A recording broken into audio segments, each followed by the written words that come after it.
After spending over 2 decades in opposition, the United Party for National Development, UPND, has declared that losing the 2026 general elections would be tantamount to a political betrayal of historic proportions.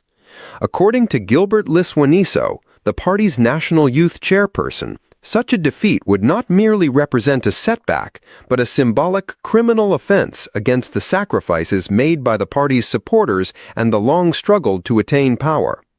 Speaking during a televised interview on KBN TV, Liswaniso emphasized that the UPND's rise to power in 2021 was the result of 23 years of relentless mobilization, grassroots engagement, and ideological perseverance. He argued that relinquishing that hard-earned authority after just one term would reflect a lack of seriousness and strategic discipline within the party ranks. Liswaniso's remarks have sparked widespread debate across Zambia's political landscape, with analysts interpreting his statement as both a rallying cry and a warning to party members. The use of the term criminal was not meant in a legal context, but rather as a rhetorical device to underscore the gravity of the situation. For many within the UPND, the idea of returning to opposition status is unthinkable, especially given the historical context in which the party operated under successive regimes that often marginalized its voice.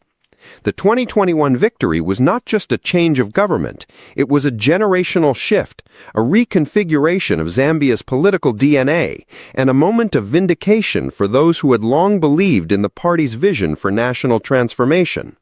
From a strategic standpoint, Liswaniso's comments reflect the internal pressures facing the UPND as it prepares for the next electoral cycle. The party must now navigate the complex terrain of governance, public expectations, and political continuity. Having campaigned on promises of economic reform, anti-corruption measures, and youth empowerment, the UPND is under scrutiny to deliver tangible results. Failure to do so could erode the trust that propelled it to power and open the door for opposition forces to reclaim influence. In this context, Liswaniso's statement serves as a reminder that electoral success is not guaranteed and that complacency could be politically fatal. Moreover, the framing of electoral loss as a crime against the party's legacy introduces a symbolic dimension to the discourse. It suggests that the UPND views its tenure not merely as a political opportunity, but as a moral obligation to fulfill the aspirations of its base. This narrative aligns with broader trends in African politics, where ruling parties often invoke historical struggle to legitimize their governance and discourage dissent. However, such rhetoric also carries risks, as it may alienate voters who expect accountability and performance rather than emotional appeals to party loyalty.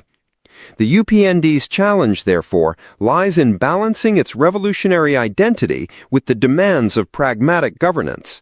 As the 2026 elections approach, the party must consolidate its achievements, address policy gaps, and maintain cohesion among its leadership. Internal divisions, if left unchecked, could undermine its credibility and weaken its electoral machinery. Liswaniso's intervention can be seen as an attempt to galvanize the party's youth wing and reinforce a culture of vigilance and commitment. In the broader context of Zambian democracy, the statement also raises questions about the nature of political competition and the role of opposition parties. While the UPND once championed democratic pluralism from the outside, it now faces the responsibility of nurturing it from within. The idea that losing power is unacceptable must be tempered by a respect for electoral processes and the will of the people. Ultimately, the durability of the UPND's rule will depend not on rhetorical declarations, but on its ability to govern effectively, communicate transparently, and adapt to the evolving needs of the Zambian electorate.